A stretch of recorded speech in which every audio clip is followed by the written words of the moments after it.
오늘은 추수감사 예배로 드립니다.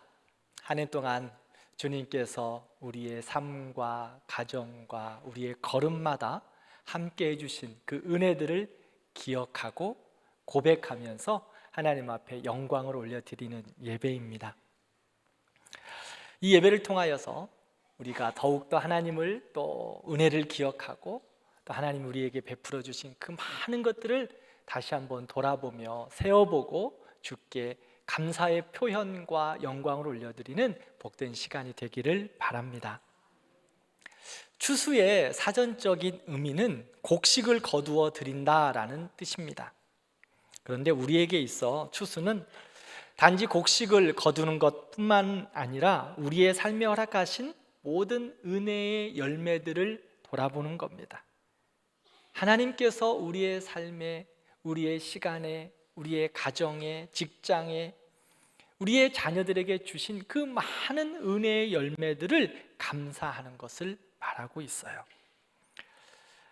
이 모든 것들이 때로는 너무 익숙해서 당연하게 느끼며 감사를 잊을 때가 많지만 그 모든 것들은 당연한 것 하나도 없이 하나님의 베풀어 주신 손길이며 감사의 제목입니다. 오늘 감사 예배를 드리면서 이 하나님의 은혜에 더욱더 감사와 감격과 찬양을 올려드리는 시간이 되기를 바랍니다. 특별히 우리 교회가 감사로 여는 100일을 시작하면서 감사일기를 쓰고 있습니다. 이제 11월 한 달 감사의 달로 마무리를 하면서 보내고 있어요. 오늘은 두 번째 주일로 가족에게 감사함을 주제로 말씀을 나누고자 합니다. 그래서 올해 감사주일은 하나님께 감사와 영광을 올려드릴 뿐만 아니라 가족들에게도 감사와 사랑을 고백하고 표현하는 감사주일이 되었으면 좋겠습니다. 감사는 멀리 있는 것이 아니라 가까운 사람에게서부터 시작합니다. 그런데 우리는 밖에서는 누구보다도 친절하고 따뜻하지만 정작 가장 가까운 우리 가족들에게 말 한마디, 감사 한마디를 아끼면서 무심하게 지나칠 때가 많습니다. 하나님께서 우리에게 주신 공동체는 딱 두 가지가 있습니다. 교회와 가정입니다. 교회와 가정을 통해서 하나님의 나라, 천국을 경험하게 하십니다. 그러므로 하나님의 사랑을 가장 많이 흘려보내야 할 곳은 가정과 교회입니다. 그런데 우리의 가정을 건강하게 하고 그렇게 풍성하게 함에도 불구하고 우리가 정작 가장 가까운 가족 안에게 감사를 표현하는 일에 있어 너무 인색할 때가 많습니다. 익숙하다 보니 고마움을 당연함으로 바꿔버리고 감사를 표현하는 일에 너무 주저할 때가 많습니다. 그래서 바울은 하나님의 사람들에게 감사가 흘러가기 위해서, 특별히 하나님의 복된 자녀들에게 감사가 넘치기 위해서 마음과 자세와 태도를 하나님의 성품으로 옷 입으라고 권면합니다. 오늘 가족에 대한 감사의 말씀을 전하는데 우리가 하나님의 자녀로 관계 속에서 그리고 가정 안에서 감사를 하기 위해 어떻게 해야 되는지 함께 살펴보며 은혜가 우리에게 있기를 바랍니다. 첫 번째는 감사는 새로운 마음의 옷을 입어야 합니다. 우리가 사람들과의 관계 속에서 특별히 가정 안에서 감사가 흘러가지 못하는 이유는 우리의 상대가, 우리의 부부가 또 자녀들이 고마운 일을 하지 않아서가 아닙니다. 감사의 제목이 없어서가 아니에요. 우리가 감사로 우리의 옷을 입지 않기 때문에 감사를 표현하지 못하는 겁니다. 그래서 바울은 감사하라고 명령함에 앞서서 오늘 말씀을 보면 긍휼과 자비와 겸손과 온유와 오래 참음으로 옷 입으라 라고 말씀합니다. 다시금 말하면 이 은혜의 성품으로 옷을 입는 것은 내 능력으로 되는 것이 아니라 하나님의 은혜로 되는 것이다. 그러므로 하나님의 은혜 안에서 그리스도의 다스림 가운데서 그리스도의 성품으로 옷 입으라 라고 말합니다. 그리스도의 은혜와 성품으로 옷을 입을 때 감사는 자연스럽게 흘러나오는 열매입니다. 그런데 우리가 긍휼의 옷을 입지 않으면 작은 실수도 비난을 하게 됩니다. 자비가 없으면 상대의 부족함을 품지 못합니다. 겸손이 사라지면 서로의 마음을 이해하기가 어렵습니다. 온유가 없어지면 말이 날카로워지고요. 오래 참음이 부족하면 갈등은 더욱더 커져만 갑니다. 이것들이 무너진 자리에서 서로에게 감사의 그 말을, 감사의 그 표현을 자리 잡을 공간이 없습니다. 이런 은혜의 옷을 입지 않으면 감사가 자라날 토양이 메말라 버립니다. 그러므로 우리는 하나님의 택하신 자녀들답게 긍휼과 자비와 겸손과 온유와 오래 참음으로 옷 입어야 합니다. 그리고 부르심을 받은 자와 같이 그 옷을 입고 감사의 말을, 감사의 행동을, 감사의 삶을 살아내야 합니다. 감사는 모든 것이 완전하고 좋아서 나오는 고백이 아닙니다. 하나님의 자녀이기에 그 은혜의 성품을 옷 입고 영적인 반응으로 감사하는 겁니다. 그러므로 우리는 예수님 안에 성령으로 함께 머물러 있어야 합니다. 오늘 이 감사의 덕목들, 옷 입어야 할 덕목들을 갈라디아서 5장을 보면 성령의 9가지 열매다라고 말씀합니다. 갈라디아서 5장 22절부터를 보면 사랑과 희락과 화평과 오래 참음과 자비와 양성과 충성과 온유와 절제니 성령의 열매를 말씀하고 있습니다. 그러므로 감사는 성령의 열매로 옷 입었을 때 당연하게 흘러나오는 믿음의 반응이에요. 그리고 14절을 보면 이 모든 것 위에 사랑을 더하라, 이는 온전하게 매는 띠니라 라고 말씀합니다. 사랑하는 성도 여러분, 감사의 옷을 입고 사랑이라는 띠로 흩어진 마음을, 흩어진 감사를 묶어내는 겁니다. 사랑의 띠는 감사를 완성시키는 영적인 고리와 같아요. 감사를 지속하게 하는 능력입니다. 그러므로 그리스도로 옷 입고 성령의 열매로 감사가 드러날 때 그 감사의 옷이 흩어지지 않도록 사랑으로 단단하게 묶어주는 겁니다. 그러면 우리에게 감사가 흩어지지 않고 계속되도록 묶어주는 것이 사랑이라고 했는데, 오늘은 가정에서 감사를 묶어주는 사랑의 실제적인 모습이 무엇일까 함께 살펴보기를 바랍니다. 우리의 가정 안에서 부부가, 또 자녀들이 이 감사의 삶을 살아내기 위해서 사랑으로 어떻게 묶어져야 하는가, 그 사랑으로 묶여진 실제적인 표현이 무엇일까요? 본문 18절 이후를 보면 가정에서 나타나는 사랑의 실제적인 모습을 말씀하고 있어요. 오늘 본문은 에베소서 5장의 말씀처럼 병행 구절이에요. 즉 골로새서 3장과 에베소서 5장의 말씀은 동일한 말씀을 하고 있는 겁니다. 그런데 에베소서 5장을 보면 이 골로새서 3장의 말씀보다 이 행함에 대한 사랑의 실제적인 표현에 있어서 더욱더 구체적으로 설명하고 있습니다. 첫 번째로 부부 사이에서 아내가 남편을 사랑하는 표현이 무엇일까? 오늘 18절을 보면 아내들아 남편에게 복종하라, 이는 주 안에서 마땅하니라 라고 말씀합니다. 즉 아내가 남편을 사랑하는 실제적인 표현은 복종이라고 말씀합니다. 성경에서 말하는 복종은 세상에서 이야기하는 억압적이고 강제적인 굴종이 아닙니다. 성경적인 복종은 사랑의 언어입니다. 그리고 가정을 세우는 존중의 태도입니다. 에베소서 5장을 보면 이 아내의 복종을 영적인 원리라고 말씀하고 있어요. 어떤 영적인 원리입니까? 예수님께서 교회의 머리됨과 같이 하나님께서 세우신 가정의 질서를 존중하는 것이라고 말씀해요.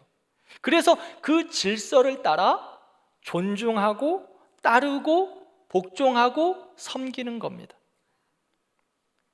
그러면 아내가 남편을 향한 이렇게 실제적인 사랑의 표현이 무엇으로 드러날까요? 그것은 신뢰와 존경입니다.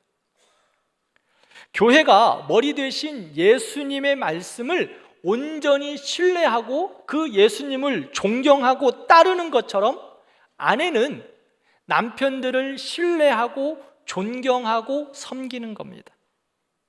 이것이 아내가 남편을 사랑하는 실제적인 표현입니다.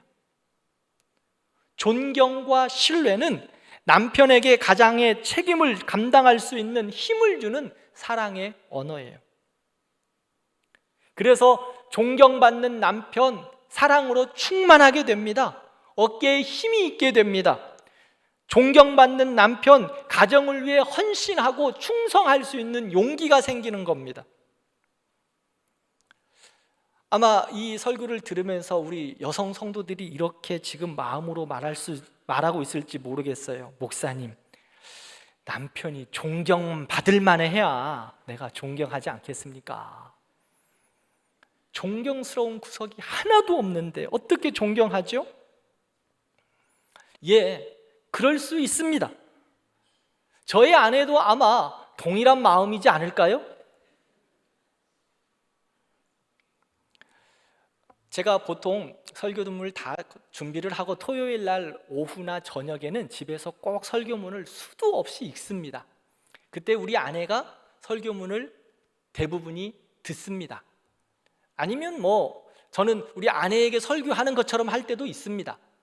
그런데 어제 이 설교문은 집에서 우리 아내에게 하지 않았습니다.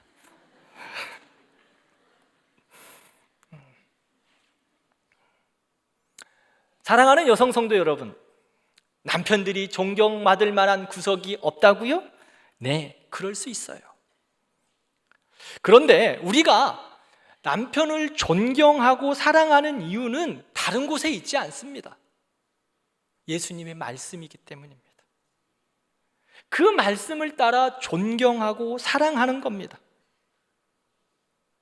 주님의 몸된 교회가 예수님을 존경하고 신뢰하고 섬기고 따르는 것처럼 이 영적인 원리를 아내들에게 말씀하고 있습니다. 예수님의 말씀이기에 우리는 남편들을 존경하고 신뢰하고 섬기는 겁니다. 아내의 존경은 남편으로 하여금 더욱 신뢰할 만한 남편, 더 따뜻한 가장, 더 신뢰할 만한 아버지로 만들어 줄 겁니다. 오늘 집에 가셔서 아내 여러분, 남편들에게 이렇게 고백해 주시기를 바랍니다. 당신을 존경하고 사랑합니다. 한번 해볼까요? 당신을 존경하고 사랑합니다. 지금 옆에 남편분들이 계시다면 그분들을 바라보시면서, 혹시 계시지 않다면 마음으로 꼭 기억하는 거예요. 그래서 집에 가서 꼭 그렇게 고백하시기를 바랍니다. 다시 한번, 당신을 존경하고 사랑합니다.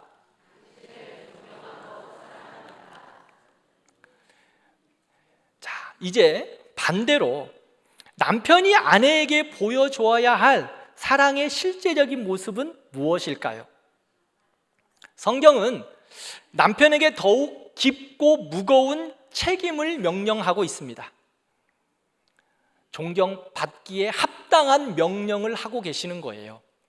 남성 여러분, 존경받아야 되는 그 마땅한 이유를 오늘 말씀 가운데 함께 나누기를 바랍니다. 19절을 보면 남편들아 아내를 사랑하며 괴롭게 하지 말라라고 말합니다. 남편들에게 아내를 사랑하라고 말합니다. 에베소서 5장을 보면 남편들이 아내를 사랑하는 실제적인 표현에 있어서 어떤 표현을 하고 있느냐? 자신의 목숨을 주기까지 사랑하라. 이 자신의 목숨을 주기까지 사랑하는 그 모습이 무엇일까요? 온전한 희생을 말하고 있어요. 예수님께서 교회를 위해 자신의 생명을 내어주셨듯이 남편은 아내를 위하여 자신의 생명을 내어주기까지 희생하는 겁니다. 이것이 남편들이 아내를 향한 사랑의 실제적인 모습입니다. 아내를 위해 죽기까지 사랑하며 희생한다고 하면서 아내를 향한 배려와 인내, 이해와 친절이 없다면 그것은 희생이 아닙니다. 사랑이 아닙니다. 생활비 전부 다 벌어주는 것은 분명 가장으로서의 책임이고 희생입니다. 수많은 스트레스와 여러 모욕과 감정과 또 어려움들을 감당하면서 가정을 위해 땀 흘리는 것 그 자체 남편의 큰 헌신이지요. 그러나 이것만으로 남편의 모든 희생을 다 했다라고 말할 수 없습니다. 아내가 원하는 것이 무엇일까요? 남편의 희생은 내가 해야 될 일을 한 것으로 희생을 다 했다라고 말할 수 있는 것이 아니라 아내가 원하고 뜻하는 것을 감당해 주었을 때 그 희생은 온전해집니다. 내가 원하는 것이 희생이 아니라 아내가 원하는 것을 해주는 것이 희생이에요. 아내들에게 복종하라, 존경하라 들으실 때는 좋으셨죠? 이게 남편들은 이제 그것보다도 더 무거운 책임이라는 거예요. 성경은 이것을 희생을 말하면서 자신을 주라라고 에베소서에는 말하고 있어요. 즉 그 말은 남편은요 아내를 위해서 모든 것을 주는 겁니다. 모든 것을 다 내어주는 거예요. 주님께서 교회를 위하여 자신의 몸을 십자가에 죽기까지 모든 것을 주셨듯이 남편은 아내를 위하여 모든 것을 주는 겁니다. 내 힘과 내 능력과 내 마음과 알량한 자존심까지도 다 내려놓고 아내를 위해서 희생하는 겁니다.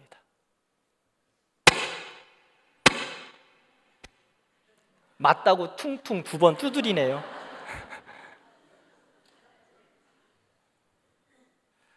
존경하는 남성 성도 여러분, 남편이 아내에게 이와 같이 희생으로 사랑을 표현하는 이유는 아내가 완벽해서 아닙니다. 아내가 너무 예뻐서도 아닙니다. 아내가 언제나 그렇게 사랑받을 만해서도 아닙니다. 예수님께서 교회를 사랑하셨기 때문에 당연히 희생한 것처럼 우리도 주님이 남편들에게 아내를 위하여 희생하라고, 그렇게 사랑하라고 명령하셨기에 사랑하는 겁니다. 희생하는 거예요. 조건이 없습니다. 끝까지 포기하지 않고 사랑하신 예수님의 사랑으로 사랑하는 겁니다. 남편의 실제적인 사랑의 표현은 희생입니다. 오늘 집에 가셔서 아내들에게 이렇게 고백해 주시기를 바랍니다. 당신을 위해 모든 것을 희생하겠습니다. 같이 한번 따라 하실까요? 당신을 위해 모든 것을 희생하겠습니다. 여성들은 조금 작게 해도 괜찮고 남성들 크게 하세요. 당신을 위해 모든 것을 희생하겠습니다.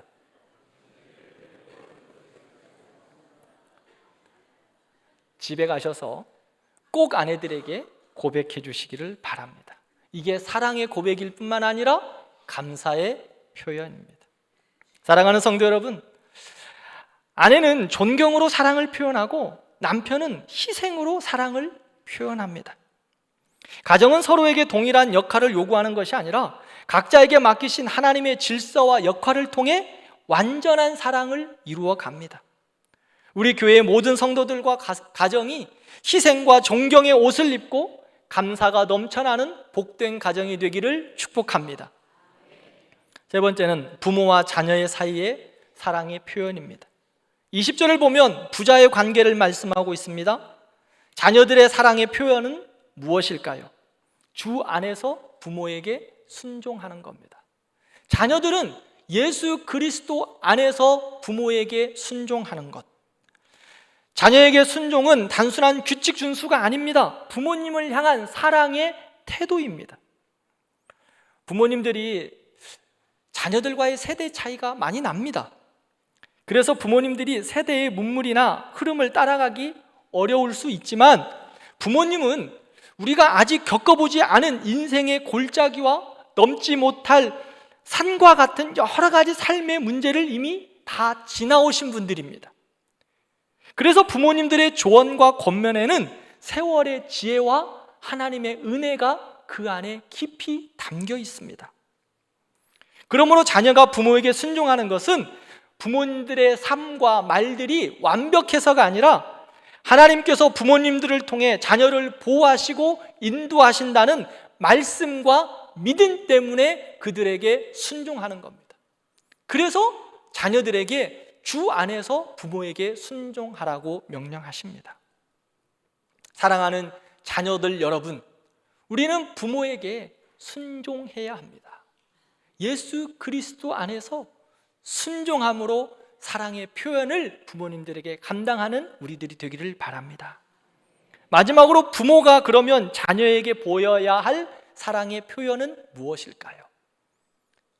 부모들이 자녀들에게 어떻게 사랑을 표현해야 할까? 부모들은 모든 것을 사랑으로 자녀들에게 주고 있습니다. 그런데 주는 것에 있어서 지혜롭게 해야 된다고 성경은 말합니다. 성경은 계속하여 자녀의 순종을 말한 후 부모에게도 중요한 명령을 하시죠.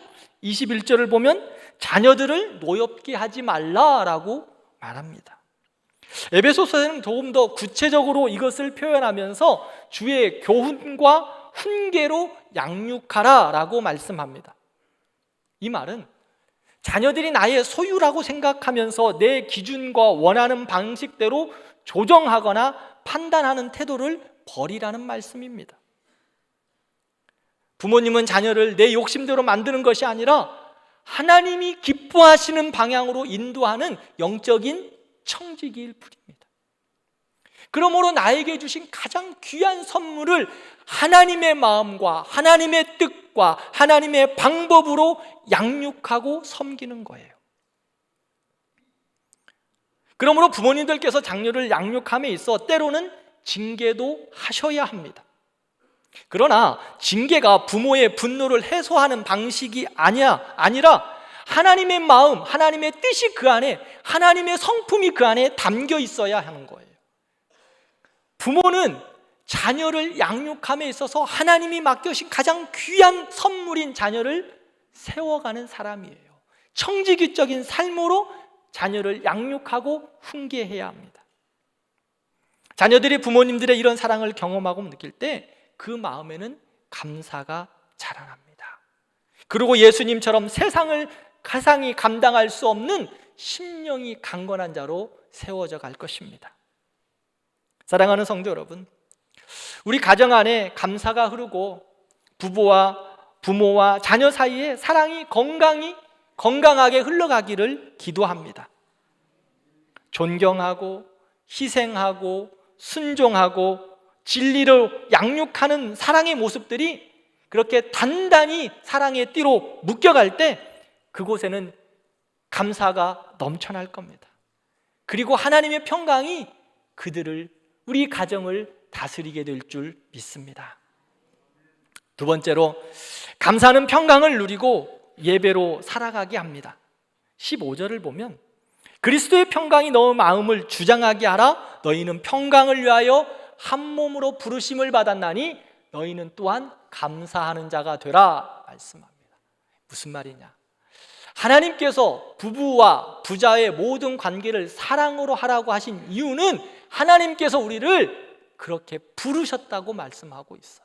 우리는 하나님의 사랑받은 자로 부르심을 받았습니다. 그러므로 사랑으로 행하고 사랑으로 표현하고 감사함으로 드러나야 합니다.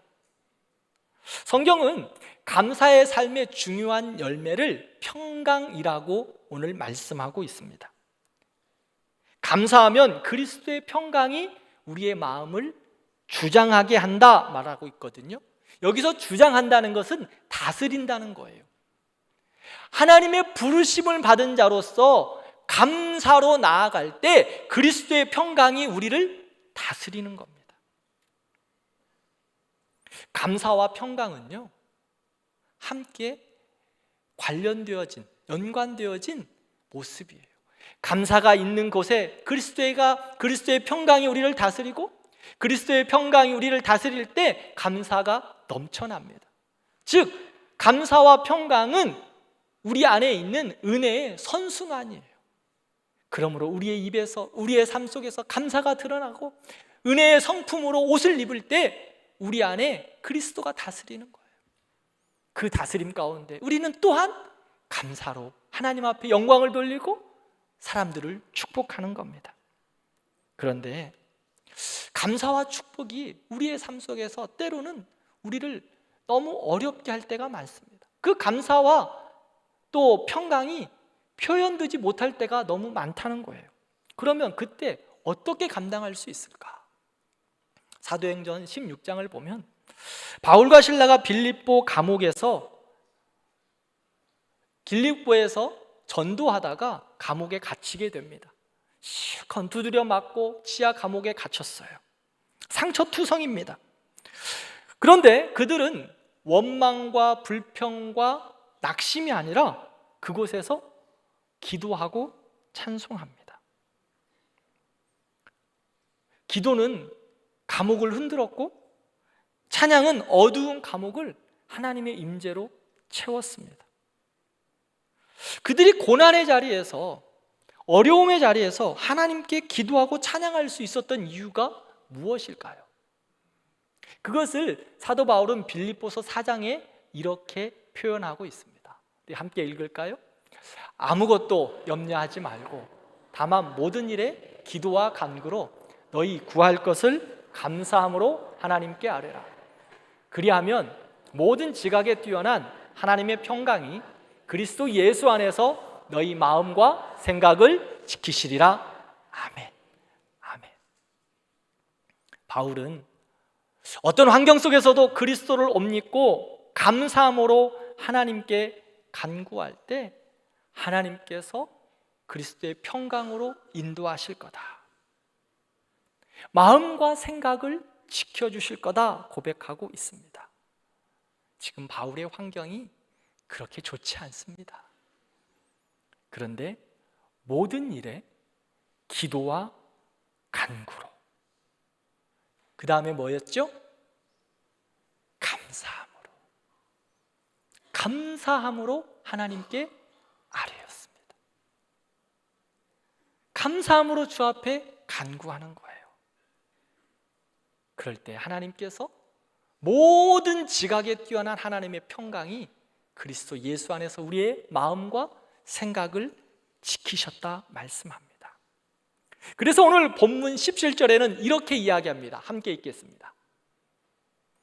또 무엇을 하든지 말에나 일에나 다 주 예수의 이름으로 하고 그를 힘입어 하나님 아버지께 감사하라. 아멘.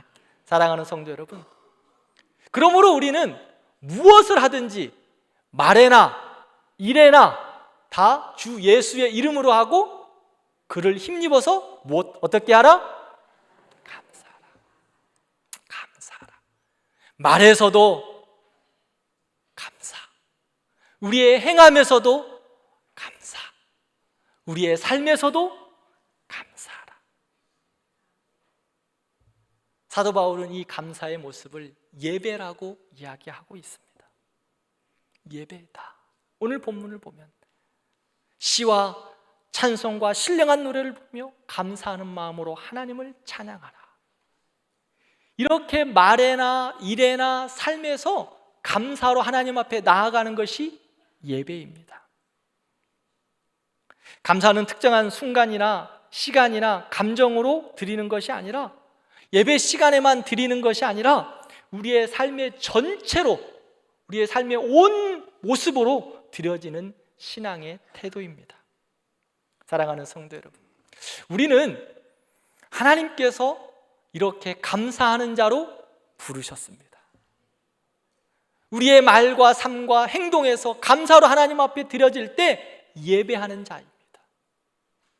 우리가 주일날 예배 드리는 이 모습만 예배하는 자가 아니라 부름받은 우리가 주일에 함께 하나님을 마음껏 영화롭게 찬양하고 예배하는 이 모습을 가지고 또한 우리의 삶에서도 감사로 예배하기를 원하십니다. 사랑하는 성도 여러분, 감사의 절을 지나가고 있습니다. 아니, 꼭 감사의 시간만을 지난 이 감사의 달만 우리가 감사하는 것이 아니라 날마다 우리의 말에나 일에나 행함에서 감사가 넘쳐나기를 축복합니다.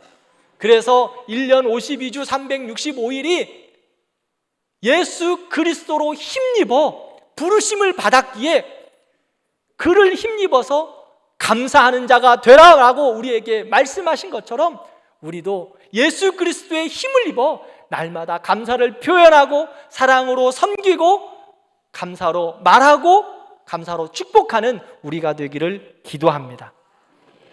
사랑하는 성도 여러분, 감사는 단순한 감정이 아닙니다. 사랑으로 띠를 띠고 영적인 은혜로 흘려보내는 통로입니다.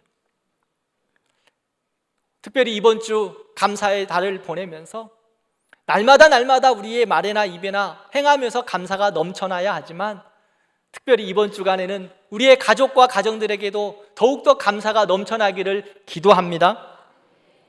사랑의 표현, 사랑의 띠로 우리 자녀들과 남편들과 아내들을 더욱더 묶어주시기를 바랍니다. 표현해 주세요. 감사하다고, 존경한다고, 축복한다고. 남편들에게, 아내들에게 오늘 어떻게 이야기하라 그랬죠?